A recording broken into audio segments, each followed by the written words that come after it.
And welcome into Facebook Live. A familiar face is joining us tonight. But first, let me introduce myself, Stan Charles, Stan the Fan from Pressbox and PressBoxOnline.com. And with me is Gary Stein, who co-hosts with me every Wednesday evening. And Gary, I trust you had a great Thanksgiving holiday, didn't you? We absolutely did. I made my second turkey in a row, Stanley, and the second one was better than the first. Mazel tov, mazel tov. How about that? All right. Hey, we're excited tonight to have with us an old friend, not old person, old friend, and that is the executive director emeritus of the Babe Ruth Museum and the historian for the Babe Ruth Museum, and that is Michael Gibbons. Michael, how are you, my friend? I trust your holiday was a good one. It was good. I am old, Stan. We're all old. I mean, you and I have been together since I think 1982. So, it's been quite a ride. But yeah, I'm doing fine. And despite my increased age, I enjoy going to work. I enjoy what I do, and I would expect that all of you guys feel the same way. It's not going to work. I'm 74 years old, and people are like, my friends are, why don't you retire? And I said, retire from what? I mean, Right, come on, man. We have passion for what we do. So it's before good. we get into the purpose of your visit tonight, which you're welcome at any time, but you get along well. Your working relationship with Sean, who's the director of the Babe Ruth Museum. How's your working relationship? Yeah, I brought Sean on as our chief curator when we were developing Sports Legends Museum in 2004, and so he played that role for me for many years, and then he got a job offer to up the ante a little bit, and he took an executive directorship with the Hammond Harwood House down in Annapolis, historic home. And so he did that for a couple of years. But at that time, when we were renovating the birthplace in 2015, I was cognizant of the fact that I'm getting older, and I trusted Sean, and I said, why don't you come on back to us, with the opportunity to become executive director. And he did that and became that. And, we get along great. Our mission is to perpetuate the legacy of Babe Ruth, to keep the birthplace going, as well as all of Maryland sports. We are a de facto state sports museum. So Sean and I get along great. I wish we had more staff. We've got 4 or 5 people down there doing the work of about 10 or 12, as you saw the last time you were down. But that's COVID, and it's depressed times for all of us.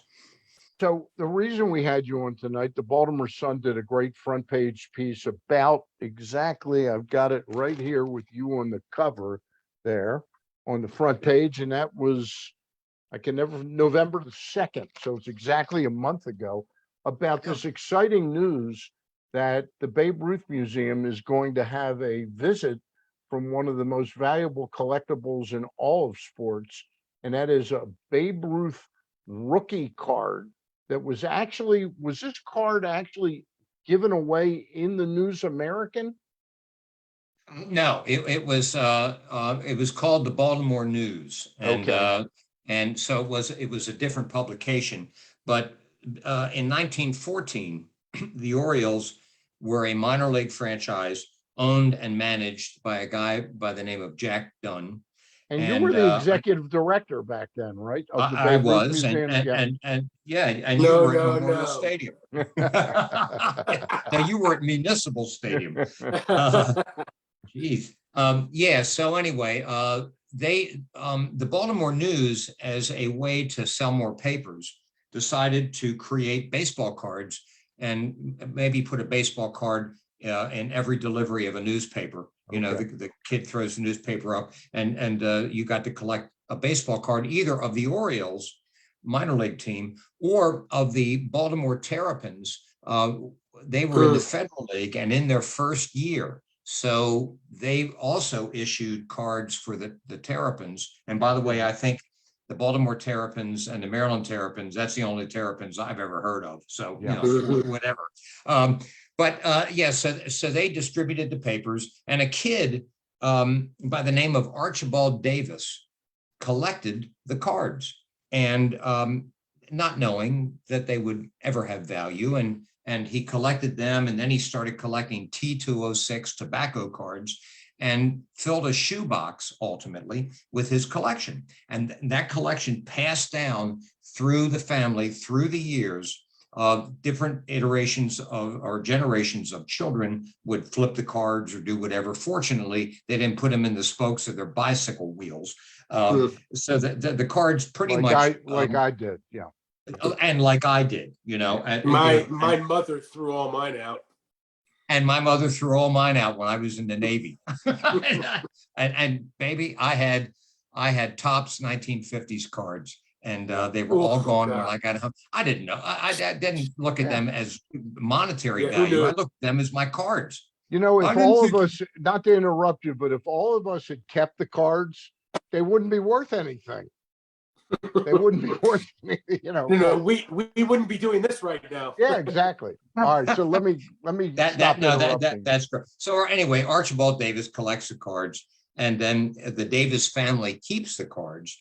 And ultimately, this is a very strange story, but in the mid to late 90s, let me think. The son of Archibald Davis, who is an old guy named Richard, he comes to the museum.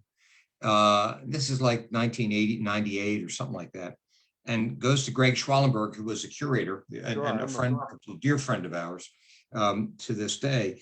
And he says, I got this Babe Ruth rookie card and from when he was with the Orioles, and some other cards from the Orioles from that season, same batch, and some T206 cards, and we would like to display them with you if you would like them. So Greg came to me and he's like, I've never heard of a Babe Ruth rookie card from the Orioles, but look at it. So I called Cooperstown, and we had good buddies up there in the curatorial department. And we said, you ever heard of a 1914 Babe Ruth Baltimore Orioles card?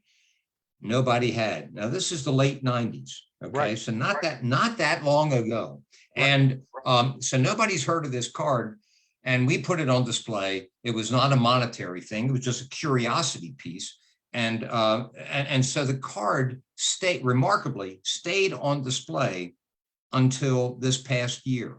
and now over time, we knew that the card had value. I mean, things changed, the scenario opened up, and you know, the card was rare.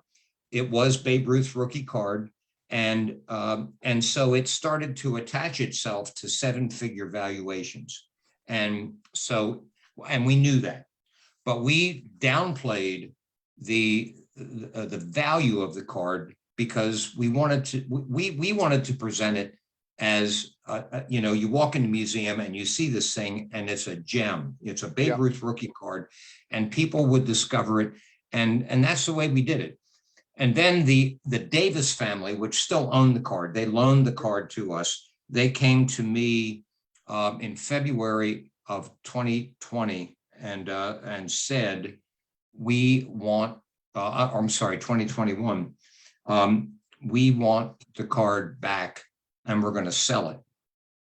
So we over the years knew that Archibald Davis had a son and a daughter, and the daughter found out that the card was on display, and she got in touch with us and said, my father wanted that card to be displayed permanently at the Babe Ruth Museum.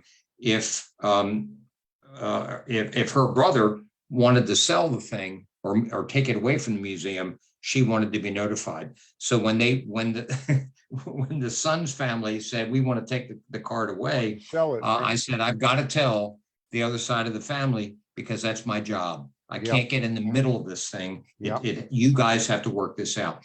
Ultimately, they did. The card was sold by the son's family to the anonymous buyer. And he came to Baltimore picked up the card, talked with us and said, I think we want to leave the card here permanently. It belongs on public display, because here's the deal, guys. This is the most valuable sports collectible open for public view, as far as we know. Okay. All right, that's a big deal. And now, and when they had a press conference, and you know, everybody picked it up, and the Baltimore Sun's, you know, everybody's writing about all this, the value of the card, which is somewhere between $6 and $10 million, and it may be more. It's known. The number is out there. So the guys, you know, the buyer, he said, I want you guys to display the card. And I said, that's wonderful. But now that you have announced the value of the card,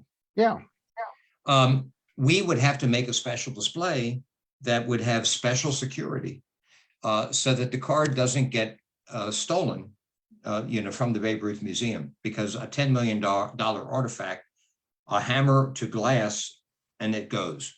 Yeah. So, and I said, I have no budget for that. And he said, what are you looking for? And I gave him a number, and he said, I'll do it. So that exhibit is going to open featuring the card on Babe Ruth's birthday weekend, February 4th, 5th, and 6th of next year. So it's very exciting. And, you know, I think it's a nice opportunity for Baltimore. We are COVID impacted for all of us. Yep. We've got to start to dig out of this. And I hope the variant doesn't put us all underground. But assuming that we continue to go in this direction, this is a positive step for our city, certainly for our museum, to get this card up and on display, and to have people come down, because they're going to be curious. They want to see, what does a $10 million baseball card look like? And we're going to be able to do that. Gary, go ahead. I know you've got some questions. So yeah, so Mike, I researched an article that was written by Kevin Cowherd back in 2010, and I'm thinking this is the same card that you're talking about. At that time, you were looking for the owner of the card. Kevin wrote an article about the card, and Glenn Davis, a name that will live in infamy for other reasons in Baltimore, came forward and said, I am the rightful owner of the card. Now, if this is the same card that we're talking about, which I'm assuming it is, at that time, the card was thought to be valued, and this is only 11 years ago, $500,000 was what the article said. Yes. And so now this card is worth up to $10 million. That, I mean, I'm not saying it's wrong, but it seems like a great spike in price. That's how the world of sports collectibles has exploded. And wow. I think that the pandemic has exacerbated that. You know, it's just made people, you know, get crazier about wanting to latch on to things because they've got nothing else to do. If they've got money, they're looking for ways to spend it. But yeah, when we were aware when that article came out in 2010 that the card's value had increased because, you know, we all read media, we check this stuff out. And so we wanted to be in touch with the Davis family to say to them, okay, now your card, which really, when you brought it here on loan in 1998, I think that's correct, there was no $ attached to it. Now it has a $. So how do you guys feel about the way we display the card? We were just kind of touching bases and making sure that they were okay. Richard had died, I think in 2001, the guy who brought the card to us, and his son, Glenn, was the go-to guy. And we couldn't find Glenn. So we got in touch with Kevin Cowherd and said, that's a great story. Right. We got to find this guy. And sure enough, the Cowherd article produced a Glenn Davis phone call to me. And that's great. Know, so yeah, so that's the way that went. But yeah, listen to this.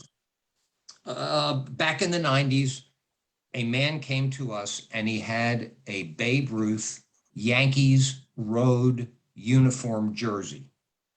He had purchased it at auction. And he said, I want to display it here. So we said, this is great. We love this. And so we put it on display, but he said, "You can't tell my wife." So we said, You always get so caught in between, Mike. my wife, he says, my wife has no idea that I dabble in this stuff, and you spend a big It's money. okay if you But- tell her about the hookers, but don't tell her Yeah, you about can't this. tell her I'm about just playing this the card. jersey. The So the jersey here. jersey stayed on display for several years. Right. And then the wife got in touch with us and said, my husband died, and I understand that he has something of his at the Babe Ruth Museum, and I want it. And so we were like, That's funny. yes, ma'am. So we gave, the jersey went back, and she put it on auction, and it went for $465,000 and or something. I'm making that up, Yeah. but it was in that vicinity. And about 3 years later, Charlie Sheen bought that same jersey Wow. Okay. for $4 million. $4 million. Wow. Wow. And that's how, Gary, to your point, Right, this that's how market has just exploded. Gotcha. And although I'm hearing now that because COVID, if it is calming down, the marketplace is going to calm as well. And so, the Babe Ruth rookie cards or the Charlie Sheen jersey you may not get that same kind of value as you are right now. Right. Gary, you got another right now, or because Well, I'll jump in? I was Go ahead. thinking you kind of you were mentioning something, Mike, before that got me to think. So, okay, I get it. This card, very valuable, obviously, between 6 and 10 million. But you have other, obviously, Stan and I have been there. You're there. Other artifacts at the Babe Ruth Museum, which may not have that same value, but certainly have a lot of value out there. Definitely to fans who come in who have never seen these things before, etc. And you said that when the buyer came to you and said, "Hey, I want to keep it," but now that you've attached a number to it, Mike, you said, "I need security here," right? I mean, you need security for pretty much everything you have there. Right? I mean, those things may not be as valuable, but they're all valuable. Our security is good. It's very good, actually. And but so our archives, I mean, we have a camera. I'm not going to tell you what our security is, but No, of course not. We've got all kind of stuff in there. But we would be susceptible to an individual coming in and breaking into a case. That could happen, with a hammer, or I mean, literally that could happen. And so we are having a case built for the rookie card that the company that's making this case built a traveling case for the Martin Luther King "I've Got a Dream" speech. The papers that he wrote the speech on, valued at $21 million. And whoa, wow. That company this company that built the casework for Martin Luther King's speech specializes in creating casework that can, dampen the efforts of a hammer wielding idiot to try and come in and break the thing. But it also gives us an opportunity to further enhance our security system to make it as state of the art as we can. Let me jump so in anyway, and ask you, were there, when the card was there originally, were there any security concerns at that time? Or because the value was so significantly lower, you didn't spend an awful lot of time worrying about it at that time? It just fell under the umbrella of Okay. our general security measures. Yep. And and they were above adequate. The Babe Ruth Museum, and Gary is right. Our collection is worth millions and millions of dollars. It's well beyond Babe Ruth. It's the Orioles, the Colts, the Ravens, the Terps, Right. all the, Michael Phelps. It's all this stuff. All And irreplaceable stuff too. Yeah, Yeah. you got to take care of it. The archives, which was built in 2015, is state of the art, and it's a really secure space. That hopefully can withstand fire and water hazards and things like that, as well as vandals and stuff. So I think we're okay with that. But the additional security we always appreciate. So this is a good thing. I'm reminded of I can't remember the comedian, but I'm reminded of the joke he used to get on an airplane, and he goes, "What is the black box made of?" He goes, "Why don't they make the plane out of the same material as the black box?" You know. Mike, That's so the point. what is the date? What is the date that this is going to start? And is this going to increase anything to do with the hours of availability to visit to see this card? Well, all right. We are still in COVID. Yeah. And that's a consideration. Our attendance is probably at about 30% of where it was before COVID. Wow. We're coming back, but there's not a lot going on. We did our first live event, a program, a couple of weeks ago, and it was well attended. But it's a risk putting people in the building. Because we still have masks and and all that stuff. So that's an issue. But the show is scheduled to open the weekend of Babe Ruth's birthday, Babe Ruth, February 4, 5, and 6, a Friday, Saturday, and Sunday. We will have virtual programming going on. Maybe listen to this. You'll like this. This is Babe Ruth related, but it's Orioles related as well. In 1961, Roger Maris was chasing Babe Ruth for the home run record for an individual season, as was Mickey Mantle. And the Orioles participated in that. Milt Pappas threw home run number 59, and Jack Fisher threw home run number 60, but not number 61. that was anyway, Tracy Stallard. That's right. So Boston, right? Boston. Yep. And so Jack Fisher, I think we're going to be doing a virtual show with Jack. That's great. That's awesome. That weekend. He threw number 60. He also Jack Fisher gave up Ted Williams' last home run. Right. Because I asked Ted Williams that when I went to his camp in 1967. Did Ted hit his last home run in Fenway or in Baltimore? Because I told him, I think I was at that game and I can't remember whether it was Chuck Estrada or Jack Fisher. And he goes, it was Fat Jack Fisher. I hit it off Jack Fisher. Jack Fisher. So, Jack is infamous for those two things. He was actually a pretty good pitcher. Yes, he was. But I think Jack is going to be coming on with us, and we are close to getting the sons of Mickey Mantle and Roger Maris to do a show with us that weekend to talk about their fathers. Yeah, so because it's Babe Ruth related, and but that's the weekend that we are designating for the rookie card to go on public display with this fabulous new exhibit, which will feature a short film about baseball cards. Certainly focusing on the rookie card of Babe Ruth, but baseball cards in general. What is it? Why are they such an important part of our sports culture? And they are not football cards, baseball cards. Right, exactly. Yeah. And so that's a good. Melanie Newman from the Orioles.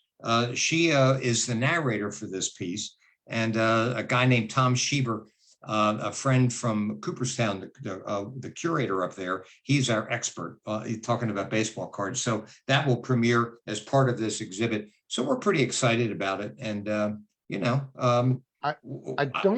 don't want to overshadow the story about the card coming back to the Babe Ruth Museum, but I found it fascinating, the involvement of this company called Collectible that is involved with this card.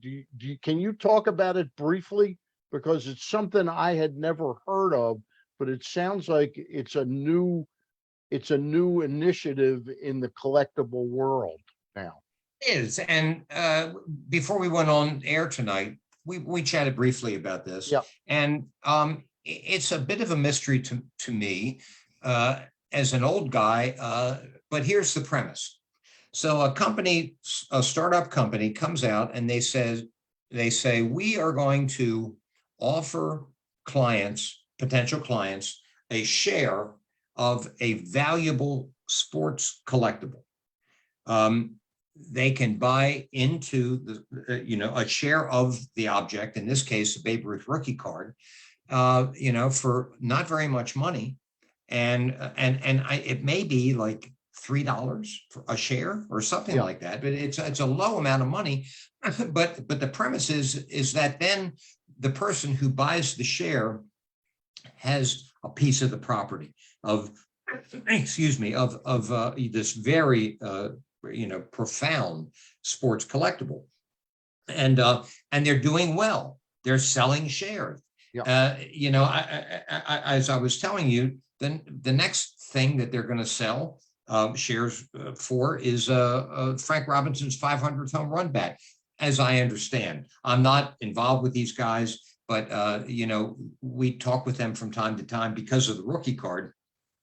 So this may be a whole new industry that may be primed to burgeon its way up into popularity.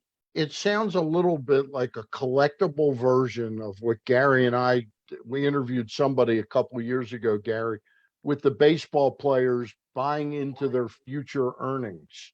That's a little bit what it's like. I forgot the name of the company. Well, actually, I think I don't remember the name of the company either. But when you talk about it, Mike, it sounds to me like, I don't know if you're familiar with this, but the Green Bay Packers are selling certificates for $300, which give you a share of the team. But you really don't own the team. You're just buying a certificate that says that you're an owner, but you don't really have a financial stake in the team. But my question is a more simple one. This collectible company is coming and selling $3 shares. Who are they selling? Who are they buying it from? In other words, if you give $3 for a share, who gets the money? The owner of the card. So then the collectible company gets a commission? You know what? I'm guessing they've got to make money somehow. So anyway, collectible contacts owner of Babe Ruth rookie card. They offer a deal. The deal is struck. They're both making money. That would be my notion. But I'm not involved. It sounds like they may also buy certain collectibles and then sell shares in them themselves to raise capital for themselves. Right, and that may be the case with the Frank Robinson bat. It does sound like that. So I don't know that, but be certain about this. It's not something that the museum is snooping around in. I got you. That's beyond our parameters ethically, I think, and morally. Hey, before we can't do that. Before I let you go tonight, because we've done the half hour that I told you we'd do with you, baseball is locked out right now. Any worries about it coming back in time for a real season, or do you think that this could drag on and sort of ruin spring training? I'm amazed, and I guess it's a long-winded way to ask the question. But the good news is that we haven't had one of these in 27 years, some type of work stoppage in baseball. But it's amazing after the pandemic that they would shoot themselves in the foot right now when there's so much interest in all these player signings and player movement. Your thoughts?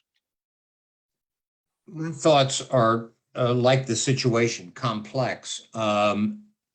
Back when we lost the '94 World Series, it took the Cal Ripken 21-31 to really help to relaunch baseball back into the public, awareness, and it worked. That was good. But there was a nice article in the Washington Post today, suggesting that this lockout. What the hell else do these guys need? They're offering, Scherzer's going to get $30 billion or something to sign. I mean, it's ridiculous. But the column really concentrated on you guys need to fix the game. You don't need to arbitrate over whether Scherzer gets 29 or $39 million a year. The money is not the issue anymore, is it? It's not. It's you got to fix the game. World Series viewership was at its lowest ever this past year. This is not good. The games take too long. They don't score enough runs. They've got to readjust the game as they did back in the Bob Gibson era, 67, 68, when nobody was scoring any runs and the thing was totally boring. So I'm really concerned about our sport. As John Stedman loved to say, this is the greatest game that God ever invented. And that's baseball. And I think we all probably agree with that, but there are fewer of us coming up through the ranks. We got to fix the game, not the money part. So MLB has got to get its act together here. It's just interesting about Thanksgiving Day, the Dallas-Las Vegas game was the most viewed regular season football game since 1990. And then 2 nights ago, the Phoenix Suns hosted the Warriors. And I read something that was like the largest viewed regular season game in a number of years. And it's interesting because baseball frankly does not have that grasp on the public right now. And I think No, it doesn't. And that's not to say it can't. I'm sorry, Gary. Yeah. But No. baseball is Stedman's right. It's a great game. It is. But they've got to fix it, because when Babe Ruth was playing baseball, games typically came in under 2 hours. Under 2 hours. We know where they are today. Gary? Yeah. So just to follow up on Stan's point and what you're saying, Mike, I find it so ironic, and this is just a comment, not a question, and we can talk about it.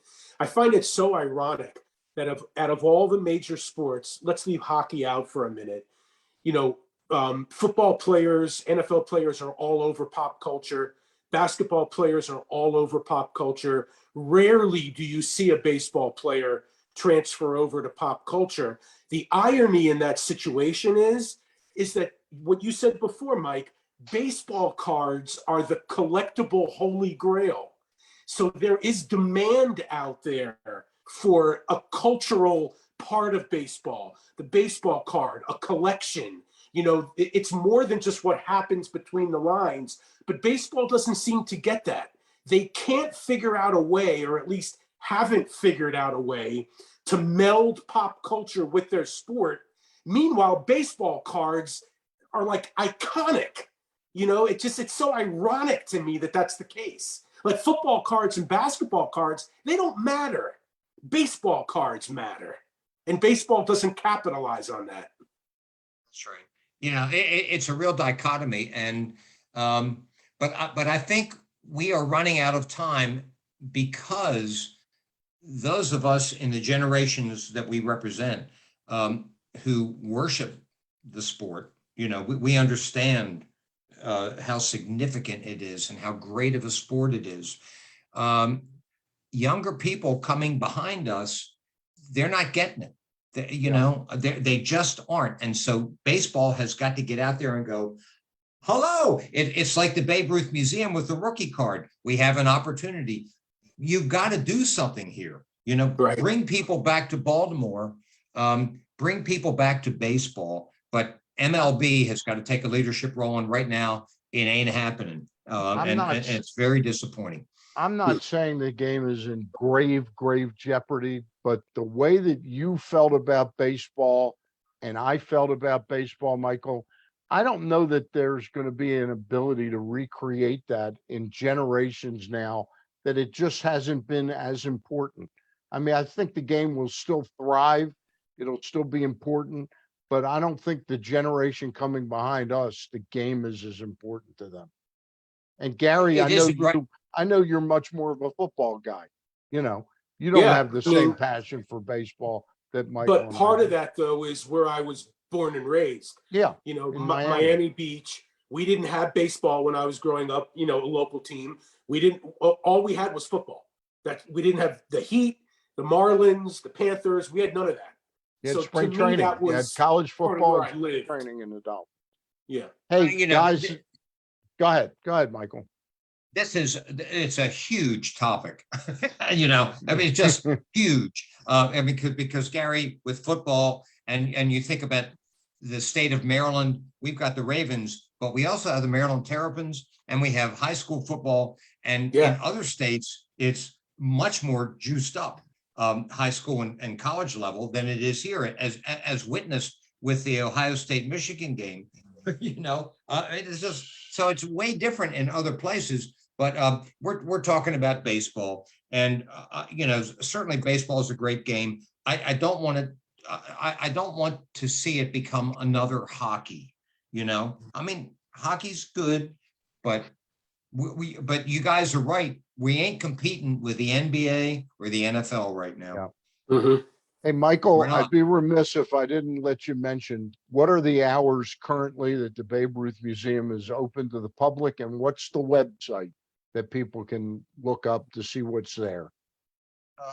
Website Babe Ruth Museum.org.